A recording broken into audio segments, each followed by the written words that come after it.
तरीके से हमारे क्षत्रियों ने वो लड़ाई लड़ी थी? हमारे पूर्वजों ने अखंड भारत को बचाने के लिए सिर कटाए। પાકિસ્તાનના સિંધ પ્રદેશથી લઈ દાંતા સ્ટેટના નિર્માણ સુધીની ગાથા। और एक टाइम ऐसा था कि नगरठट्टा सिंध से लेके और आधे गुजरात तक ये पूरा परमार राज्य हुआ करता था। तो बहुत ही ज़बरदस्त इतिहास है, लोगों को ये नहीं पता होगा। जब चंद्रावती में राजधानी थी तब हम लोगों ने अलाउद्दीन खिलजी से लड़ाई लड़ी है और अलाउद्दीन खिलजी के हाथ में जो तलवार थी वो तलवार हमने छीन ली। परंपरा, प्रतिष्ठा, पराक्रम, प्रजा सेवा छे जेमनो राजधर्म। सनातन धर्म की रक्षा शुरू से ही दाता स्टेट कर रहा है। ये तो क्षत्रिय धर्म है। नमस्कार, Gujarat first studio on the wheels पहुंची चूक्યું છે દાંતા અને આજે અમે મળવાના છે દાતા સ્ટેટના મહારાજ સાહેબ પરમવીર સિંહ પરમારજી સાથે અને વાત કરીશું દાંતા સ્ટેટની, મા અંબાની અને દાંતા રાજઘરાનાની ઇતિહાસ અને આગામી સમયમાં એમના શું પ્લાન્સ છે એના વિશે વિગતવાર માહિતી તમારા સુધી પહોંચાડીશું। નમસ્કાર, ગુજરાત ફર્સ્ટનું વિશેષ અભિગમ સ્ટુડિયો ઓન વ્હીલ્સમાં આપનું સ્વાગત છે અને આજે સ્ટુડિયો ઓન ધ વ્હીલ્સ પહોંચી ગયું છે દાંતા સ્ટેટમાં અને આજે અમારા વિશેષ મહેમાન બન્યા છે મહારાજ સાહેબ પરમવીરસિંહ પરમારજી। દાતા સ્ટેટના વિશે જાણવું છે, દાતા સ્ટેટ કઈ રીતે ગુજરાતમાં આવ્યું, કઈ રીતે સ્થાપિત થયું, એમના શૌર્ય, પરાક્રમ અને માનવતાની કહાનીઓ મહારાજ સાહેબ પાસેથી સાંભળવી છે, એમને જાણવા છે। ખૂબ આધ્યાત્મિક रुचि અને રસ લઈને કામ કરે છે। એમની લાગણીશીલ વ્યક્તિત્વ આખા ગુજરાતમાં એમને ખ્યાતિ પ્રાપ્ત છે। महाराज साहब, खूब खूब स्वागत है आपनो हमारा विशेष कार्यक्रम। मेरा तो ये सौभाग्य है कि आपका जो ये स्टूडियो जो है ऑन व्हील्स, उसमें मेरे को ये सौभाग्य प्राप्त हुआ। सबसे पहले जानना चाहेंगे कि कैसे दाता स्टेट की स्थापना हुई, कहाँ से शुरुआत हुई? वैसे हम लोग जो हैं वो परमार क्लेन से हैं, परमार डायनेस्टी से हैं और बेसिकली हम लोग जो हैं वो बारड परमार हैं। अब हम लोग बारड कैसे हुए, इसके पीछे भी एक आध्यात्मिक कहानी पीछे छिपी हुई है। तो जब हम लोग नगरठट्टा सिंध प्रदेश में, जो आज की तारीख में पाकिस्तान में है, अच्छा, वहाँ पर हमारी राजधानी हुआ करती थी। महाराणा जसराज सिंह जी वो नगरठट्टा सिंध के गद्दीपति थे और उनके सन यानी कि महाराज कुमार 8-9 महीने की उम्र थी, पालने में सो रहे थे और महारानी साहब ने उनको, दासी को आवाज़ लगाई। वो पालना झूलाते झूलाते महारानी साहब के पास गई। महाराज कुमार साहब नींद से जग गए। जगने के पश्चात उन्होंने रोना चालू किया। तब माँ भगवती स्वयं वहाँ प्रकट होके पालने को झुलाया और उन्होंने उस समय सिंध भाषा के अंदर बोला कि बाढ़ रड़ माँ। तब से हम लोग बारड कहलाए और तभी से हमारे दांता राज परिवार के अंदर अगर किसी भी बालक का जन्म होता है तो हम लोग पालने का यूज़ नहीं करते हैं, क्योंकि वो माँ भगवती से सीधा जुड़ा हुआ है। हम लोग जो लकड़ी का और वो कपड़े का जो घोड़िया होता है उसका उपयोग करते हैं, पालने का नहीं करते हैं। तब से हम लोग बारड कहलाए। तो आप कब आए यहाँ पे, गुजरात में कैसे स्थापना हुई? हम लोग वहाँ से चले विक्रम संवत 1101 में और वहाँ से आने के बाद चंद्रावती में राजधानी की स्थापना हुई, जो कि आबू रोड के पास है और आज भी उसके अवशेष वहाँ जगह पर हैं। उसके बाद हम लोग वहाँ से चले, यहाँ से 28 किलोमीटर जंगल के अंदर एक तरसंग करके जगह है, वहाँ पर हमारी राजधानी की स्थापना हुई। और चंद्रावती में जब यहाँ आए तो पूरे क्षत्रिय इतिहास के अंदर एक परमार कुल ऐसा है कि उसके अंदर ही एक पहली बार ऐसा हुआ है कि एक साथ 3 पीढ़ी का 3 जगह पर गादी तिलक हुआ है। अच्छा। दरबार जसराज सिंह जी यानी महाराणा जसराज सिंह जी वे नगर ठट्ठा सिंध के गादीपति थे। उनके सन वो चंद्रावती के गादीपति हुए और उनके ग्रैंडसन वे तरसंग के गद्दीपति हुए। और जब चंद्रावती में राजधानी थी तब हम लोगों ने अलाउद्दीन खिलजी से लड़ाई लड़ी है और अलाउद्दीन खिलजी के हाथ में जो तलवार थी वो तलवार हमने छीन के और फिर वो माँ भगवती को अंबाजी मंदिर में भेंट स्वरूप माता जी के आगे हम लोगों ने अर्पित कर दी थी। और अंबाजी जो मंदिर है, अंबाजी मंदिर की पहली ईंट जो रखी गई वो विक्रम संवत 1101 में रखी गई और उसका निर्माण कार्य 1136 में पूर्ण हुआ और विक्रम संवत 1136 में श्री यंत्र की वहाँ प्राण प्रतिष्ठा की गई। अब जो अंबाजी मंदिर जो है माँ भगवती नगर ठट्ठा सिंध में विराजमान थे। जैसे जैसे मुस्लिम इन्वेंशंस हुए उसके बाद हम लोग मध्य भारत की तरफ बढ़े और एक टाइम ऐसा था कि नगर ठट्ठा सिंध से लेके और आधे गुजरात तक ये पूरा परमार राज्य हुआ करता था। इसलिए हम लोगों को एक टाइटल भी मिला हुआ है कि पृथ्वी तना परमार परमारो तणी पृथ्वी। इसीलिए ये टाइटल मिला हुआ है कि एक समय ऐसा था कि आधा भारत, उस टाइम अखंड भारत हुआ करता था गांधार से लेके श्रीलंका तक, तो आधे भारत के अंदर परमार राज्य था। तो महाराणा जसराज सिंह जी जब यहाँ पर तरसंग की गद्दी पे जब उनकी उम्र हो गई तो तरसंग की गद्दी पे आ गए। हर साल में एक बार माँ भगवती के दर्शन करने के लिए नगर ठट्ठा सिंध जाया करते थे। एक समय ऐसा आया कि उनकी बहुत उम्र हो गई। उस जमाने में सतयुग हुआ करता था। दैविक शक्ति क्षत्रियों से सन्मुख बात किया करती थी। तो जब लास्ट बार वे नगर ठट्ठा सिंध माँ भगवती के दर्शन करने पधारे उस टाइम में उन्होंने माँ को अरदास की कि माँ इस साल तो मैं आ गया, लेकिन अब आगे आ पाऊँ नहीं आ पाऊँ वो मेरे को पता नहीं है। तब माँ भगवती स्वयं वहाँ प्रकट हुए और उन्होंने राजा से वचन लिया दरबार जसराज सिंह जी से कि राजन आप आगे चलो, मैं तुम्हारे पीछे पीछे आ रही हूँ, लेकिन जिस जगह पर तुम पीछे मुड़ के देख लोगे उस जगह पर मैं बैठ जाऊंगी और मंदिर का निर्माण आपको करना पड़ेगा। अब वहाँ से जब चले तो एक सिरोही के पास में पिंडवाड़ा से करीबन 20 या 25 किलोमीटर की दूरी में एक आरासना करके जगह है। वहाँ पर दरबार जसराज सिंह जी ने विश्राम लिया था। वहाँ पर भी जो आरासना में मंदिर बना हुआ है वो दांता स्टेट द्वारा ही बना हुआ है, क्योंकि वो माता जी की और महाराणा साहब की विश्राम स्थली थी। अच्छा। तो आज भी वह मंदिर आरासना में पिंडवाड़ा के पास सिरोही के अंदर है और वो जो मंदिर है वो सिरोही महाराजा के अंतर्गत आता है वो मंदिर, और आज भी उस मंदिर से भी श्रद्धालु जुड़े हुए हैं। उसके बाद वहाँ से जब माँ भगवती और महाराणा जसराज सिंह जी चले तो आज की तारीख में जहाँ पर हम माँ भगवती के यंत्र स्वरूप में जहाँ पर दर्शन कर रहे हैं वो अंबाजी मंदिर भारत की सबसे पौराणिक अरवल्ली की गिरिमाला के बीचों बीच विराजमान है। वहाँ पर आके पाँव की पायल की आवाज़ बंद हो गई।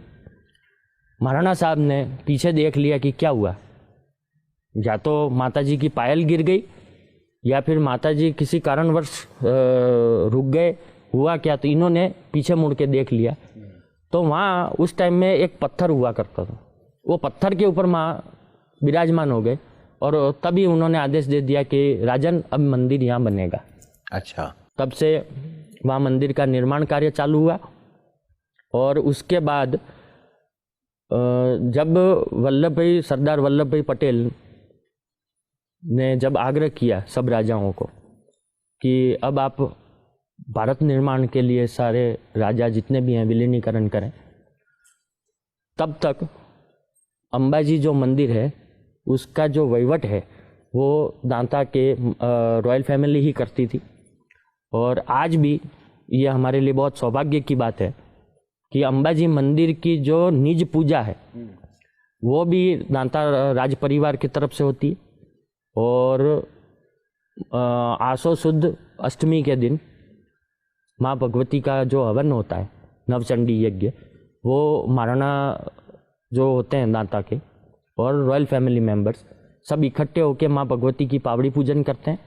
उसके बाद यज्ञ प्रारंभ होता है और शाम को 4:15 बजे यज्ञ की पूर्णाहुति और श्रीफल होमा जाता है।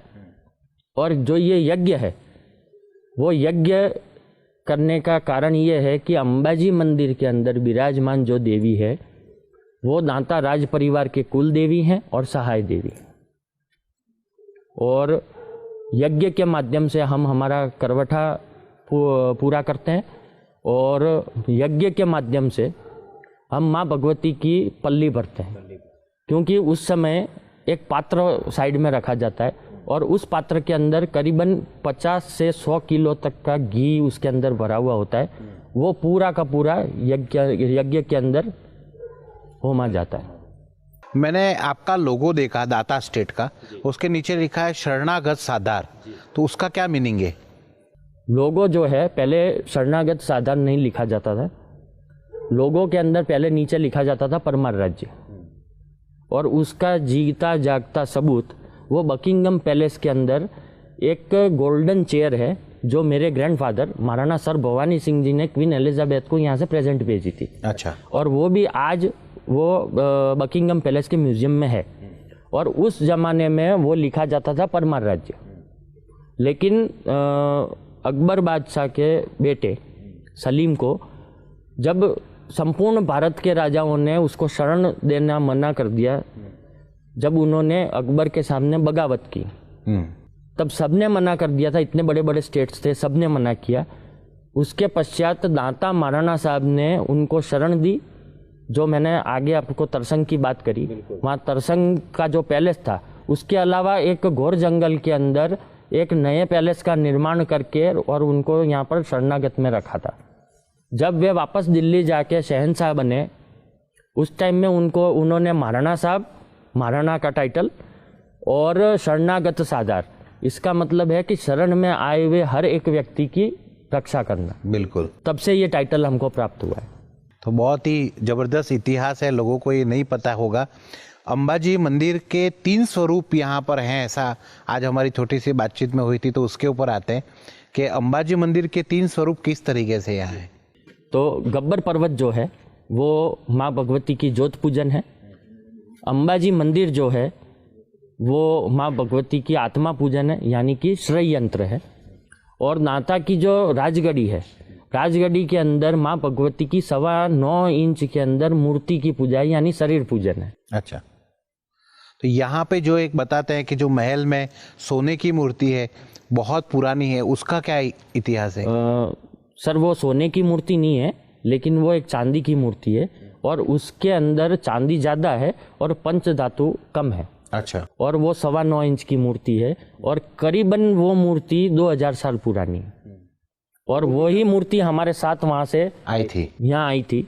और आज भी ये मूर्ति अगर जो दांता महाराणा है जिनका गद्दी तिलक हुआ वो अगर चाहें तो इस मूर्ति को अपने अनुसार यहाँ से अगर नया पैलेस बनाते हैं तो उसके अंदर शिफ्ट करना चाहें तो वो कर सकते हैं, क्योंकि इसकी स्थायी प्राण प्रतिष्ठा नहीं हुई है, इसकी चलित प्राण प्रतिष्ठा है। और दांता महाराणा साहब जो है वो जगदम्बा के दीवान है। दांता की राजगद्दी जो है वो राजगद्दी के ऊपर कोई भी व्यक्ति का अगर राज तिलक होता है उस टाइम सिर्फ वे 10 मिनट बैठने के ही अधिकारी हैं। अच्छा। जब तक वो तिलक हो तब तक। तिलक हो जाने के बाद चाहे वह 100 साल उनकी आयु हो गई हो या फिर 150 साल हो गई हो, लेकिन वो जब दीवाने खास के अंदर जब वो गद्दी लगती थी, सभा भरी जाती थी पहले, तब तो ये आधुनिक कोर्ट और ये हुआ नहीं करते थे, राजा ही न्याय किया करते थे, तो वो गद्दी जरूर लगती थी। लेकिन उस गद्दी के ऊपर महाराणा साहब पुष्प अर्पण करते थे, आगे घी का दीपक लगता था और गूगल का धूप होता था, माँ भगवती की आराधना करते थे। और ऐसा समझाता जाता है कि उस गद्दी के ऊपर माँ भगवती स्वयं विराजमान है, साइड में आसन लेके महाराणा साहब उसके ऊपर बैठ के और फिर न्याय किया करते थे माँ भगवती की साक्षी में। और आज भी ये परंपरा चल रही। तो मुझे थोड़ा सा जानना है महाराजा भवानी सिंह जी के बारे में। एक आपके ऑफिस में एक फ़ोटो भी लगी हुई थी, वहाँ पे उनके आगे एक टाइटल भी लिखा हुआ था, तो वो टाइटल क्या है और भवानी सिंह जी के बारे में थोड़ा जानना चाहता। महाराणा भवानी सिंह जी मेवो से पास आउट थे उस ज़माने में, और बहुत ही छोटी आयु के अंदर उनका राज तिलक हो गया। 12 वर्ष की आयु में उनका राज तिलक हुआ। उसके बाद ब्रिटिश गवर्नमेंट आ गई। तो ब्रिटिश गवर्नमेंट के टाइम में क्वीन एलिजाबेथ के द्वारा उनको सर का टाइटल दिया गया था, और KCSI यानी कि night commanding chief of India, ये उनको टाइटल क्वीन एलिजाबेथ के द्वारा प्राप्त हुआ था। आपके पिताजी रघुवीर सिंह जी के बारे में आप जानेंगे। महाराज रघुवीर सिंह जी एक ऐसी हस्ती थे कि उन्होंने महाराणा सर भवानी सिंह जी के बाद, जब महाराणा सर भवानी सिंह जी थे तब तो स्टेट हुआ करते थे, तो उन्होंने जो लोगों के दिल के अंदर जगह बनाई थी, वो स्टेट मर्ज हो जाने के बाद महाराज रघुवीर सिंह जी ने उससे डबल लोगों के दिलों के अंदर जगह बनाई, और वे हनुमान जी के परम उपासक हुए। और हनुमान जी की इतनी परम उपासक थे वे कि उन्होंने शादी तक करने का मना कर दिया था। और राजस्थान के सिरोही जिले के पोसालिया गांव के पास एक खंदरा गांव करके है, वहाँ पर एक बड़े संत हो गए, उनका नाम था ब्रह्मलीन। आज तो वे समाधि ले लिए उन्होंने। ब्रह्मलीन देव मुनि जी महाराज, वे हनुमान जी के उपासक थे। मेरे फादर वहाँ पधारा करते थे। तो 52 साल की उम्र में वो गुरु महाराज ने उनको बोला कि महाराज साहब आपको अब शादी करनी पड़ेगी। तो हनुमान जी के सामने विराज गए, चिटक की जोत लगाई और ऐसे कह के बैठे कि मेरा हनुमान जी महाराज, अगर उनके जो मुकुट के अंदर फूल है वो फूल अगर गिरेगा तो मैं ये समझूंगा कि हाँ हनुमान जी की महाराज की इच्छा है और फिर मैं शादी करूंगा।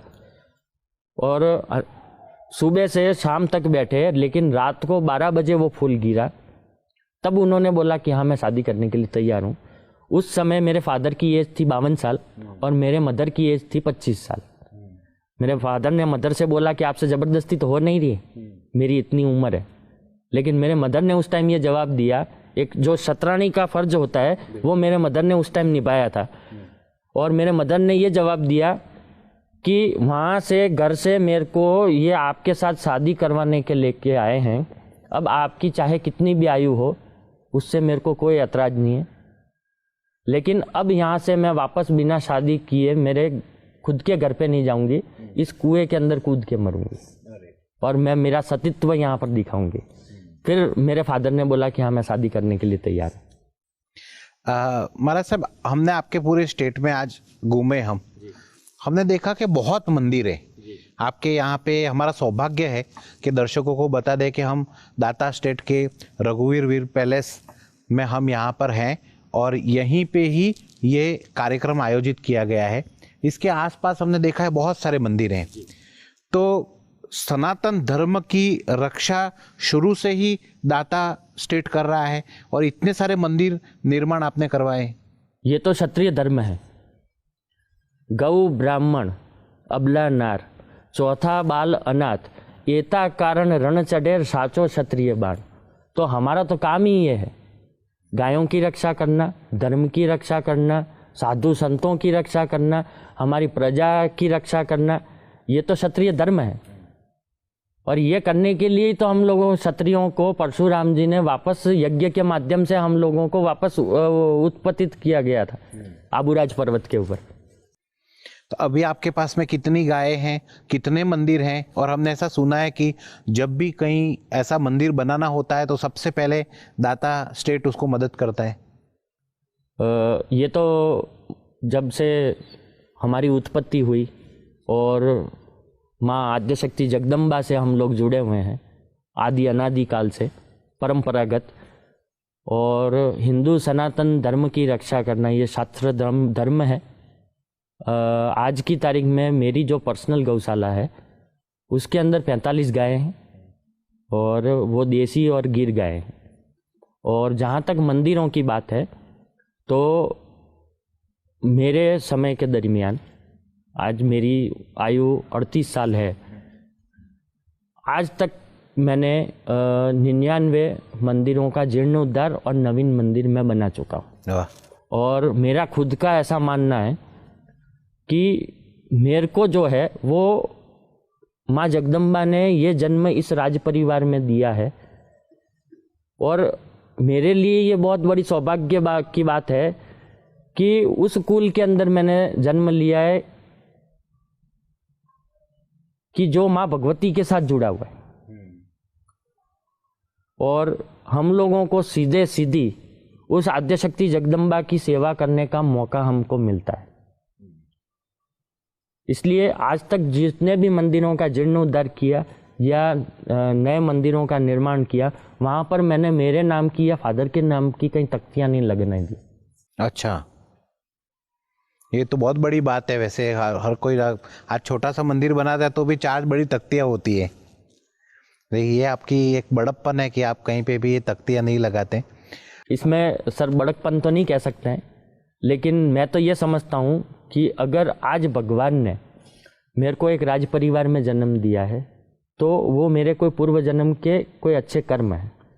तो अगर ये जीवन मेरे को वैभवशाली शौर्यशाली दिया है, क्षत्रिय कुल के अंदर जन्म दिया है, और क्षत्रिय कुल के अंदर रहते हुए एक राज परिवार जो माँ भगवती से जुड़ा हुआ है, तो क्यों ना इस जन्म में मैं ऐसा कोई कार्य करूं कि मुझे माँ भगवती के चरणों में और भगवान विष्णु के चरणों में मोक्ष की प्राप्ति हो। वाह। महाराज साहब, एक बात जानना चाह रहा था कि आपने कहा कि अलाउद्दीन खिलजी को आपके वंशजों ने हराया और उसकी तलवार माताजी को भेंट की, तो कोई ऐसा वाक्य आपको पता है क्या कि किस तरीके का उस समय मुस्लिम आक्रांता आक्रमण करते थे, किस तरीके से हमारे सनातन धर्मों को एक षड्यंत्र के साथ में ख़त्म करने की साजिश हुई, और किस तरीके से हमारे क्षत्रियों ने वो लड़ाई लड़ी थी?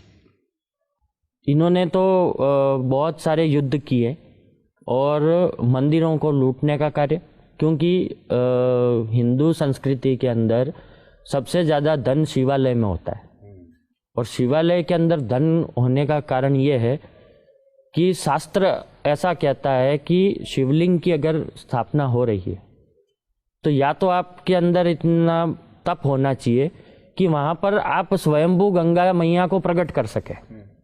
तो वो तो सतयुग में, द्वापर युग में ऐसा हुआ करता था कि ऐसे लोगों के पास तप थे कि मंत्रों द्वारा स्वयंभू गंगा मैया को प्रकट करके और फिर उसके ऊपर शिव की प्रतिष्ठा होती थी। उसके बाद का जो युग आया उसके अंदर ऐसा कोई था नहीं, तो उस समय में हमारे ब्राह्मणों ने, ऋषि मुनियों ने ऐसा कहा कि जो वजन शिवलिंग का है उतना का उतना दंड नीचे, उसके नीचे गाड़ा जाए और उसके ऊपर फिर शिव की प्रतिष्ठा की जाए, शिवलिंग की। इसलिए मंदिरों के पास इतना धन हुआ करता था। और आज कलयुग है, आपने दर्शन किए होंगे ये रघुवीर विला पैलेस के जो मंदिर में, ये मेरे द्वारा स्थापित है। यहाँ पर भी मैंने परमवीरेश्वर महादेव, मेरे नाम से ही एक संत हो गए डॉक्टर विशंबर दास जी, उन्होंने राशि देख के और मेरे नाम से ही शिवजी का नामकरण किया था परमवीरेश्वर महादेव। तो आज कलयुग है, तो कलयुग के अंदर तो इतना धन लाना पॉसिबल है नहीं, क्योंकि जब से हमारे स्टेट गए तब से हमारी इनकम भी एक मर्यादित हो गई। तो इतना धन वहाँ पर गाड़ा जाए वो तो पॉसिबल था नहीं। तो वहाँ पर मैंने बोरिंग करवाया, बोरिंग करवा के जहाँ तक पानी आया तब तक बोरिंग किया गया, क्योंकि शिव प्रतिष्ठा जो होती है उस समय आकाश पाताल एक होना चाहिए। शिवलिंग कभी दरवाजे से अंदर नहीं जाता है, जब प्राण प्रतिष्ठा होती है वो ऊपर से ही उतारा जाता है और शिखर का निर्माण उसके बाद होता है। तो आज के ज़माने में बोरिंग होती है, क्योंकि आज हमारे पूर्वजों ने अखंड भारत को बचाने के लिए सिर कटाए और खुद के खून की नदियाँ बहाई हैं। आज जो भारत सब लोग देख रहे हैं, हिंदू सनातन संस्कृति जब जिंदा है तो वो कहीं ना कहीं जो भी स्टेट के राजा महाराजा हैं उनके पूर्वजों के कारण है। और हाईकोर्ट का जो निर्णय आया है, मेरा पर्सनल मानना है कि मैं ऐसे निर्णयों को नहीं मानता हूँ। और ऐसे तो कई न्यायालयों के जजमेंट आते हैं और जाते हैं, और ये हिंदू सनातन संस्कृति है, ये एक परंपरा है, ये एक आस्था का विषय है, ये माँ भगवती को करवेठा देने का एक नियम है। यज्ञ के माध्यम से हम लोग माँ भगवती की पल्ली भरते हैं। मेरे आत्मा में संतोष भी है कि ये भारतीय जनता पार्टी की सरकार है, जो हिंदू सनातन संस्कृति को साथ में लेके चलती है।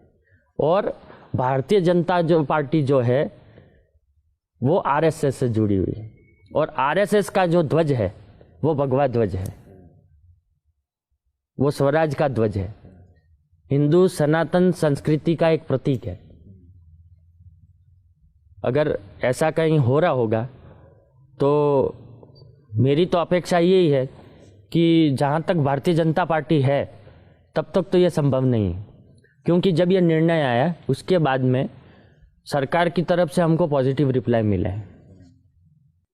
तो जैसे अब आपने भारतीय जनता पार्टी की बात करी, तो अभी केंद्र में नरेंद्र मोदी जी का सरकार है, भारतीय जनता पार्टी की सरकार है। हमारे गुजरात के पनौते पुत्र अमित भाई शाह अभी केंद्रीय गृह मंत्री भी हैं। तो ये दो जोड़ी गुजरात से गई है, तो कहीं ना कहीं सबके लिए गर्व का क्षण तो है ही। तो आपको कितनी उम्मीद है इन दोनों से कि हमारे देश को फिर से एक बार अखंड हिंदू राष्ट्र बनने में इनका सपोर्ट रहेगा? जहाँ तक हमारे प्रधान सेवक श्री नरेंद्र भाई मोदी जी की बात करें तो वे एक खुद शक्ति उपासक है, माँ भगवती की आराधना करने वाले हैं। और पीएम साहब की जो बात है तो दांता राज परिवार का उनसे बहुत पुराना नाता है। उनके मदर जो थे पूज्य हीराबा, वे खुद दांता के नातिन हैं। वो दांता के उनका ननियाल दांता था, और उनके जो नाना थे वो हमारे दांता स्टेट के राजमोदी हुआ करते थे। तो हमारी तो एक उनसे बहुत पुराना नाता है, पीढ़ियों से नाता जुड़ा हुआ है। और नरेंद्र भाई मोदी और अमित शाह जी का जो लक्ष्य मैं देख रहा हूँ, तो लक्ष्य तो यही है कि इसको वापस से हिंदू राष्ट्र घोषित किया जाए। जैसे कि आप देखो कि अभी रिसेंटली ये राम मंदिर के बारे में जो हुआ, वो आज तक किसी ने सोचा नहीं था। और अभी फिलहाल काशी विश्वनाथ का जो चल रहा है, महाकाल उज्जैन में आप देख लीजिए, वहाँ पर भी कॉरिडोर और भव्य निर्माण चल रहा है। विकास और विरासत दोनों को साथ में लेके चल रहे हैं। साथ में लेके चल रहे हैं। अंबाजी मंदिर के अंदर इन लोगों ने बहुत अच्छा बजट पास किया है। यह हमारे लिए बहुत सौभाग्य की बात है।